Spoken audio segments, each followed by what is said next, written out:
Josephine Marcus, war widow, first-term Congresswoman, presidential hopeful. Tonight on Top of the Hour, Congresswoman Marcus sits down with James Novak for her first primetime interview since becoming the breakout star of this year's Democratic primaries. Is this a real-life Cinderella story or a political lightweight squeaking by on her down-home charm? You decide on Top of the Hour. 3, 2. Congresswoman Marcus, thanks for joining us. Or I should say, thank you for inviting me into your lovely home. My pleasure. Let's get right to it. The Reston campaign says that you lack the experience to be president of the United States. What's your response to that? Congresswoman Marcus? There's something my grandmother used to do whenever I'd start dating someone. I would tell her his name, and then she would say, "Oh, what part of town does he live in?" That was her way of asking if my boyfriend was white.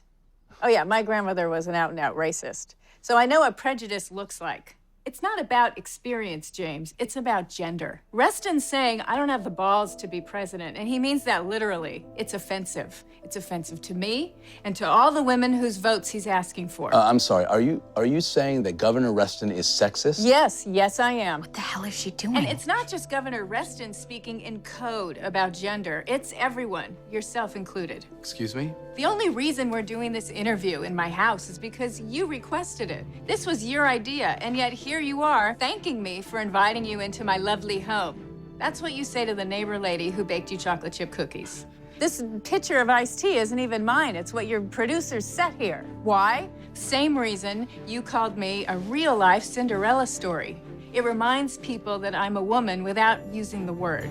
For you, it's an angle. I get that. And I'm sure you think it's innocuous, but guess what? It's not. Congresswoman Marcus. Don't interrupt me when I'm speaking. I have to stop this. Don't you dare. You're promoting stereotypes, James. You're advancing this idea that women are weaker than men. You're playing right into the hands of Reston and into the hands of every other imbecile who thinks a woman isn't fit to be commander-in-chief. Yes, Governor, I'm talking about you.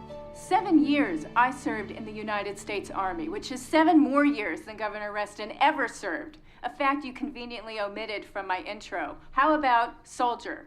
Lieutenant? Yeah, that was an oversight. I'm sorry. Football!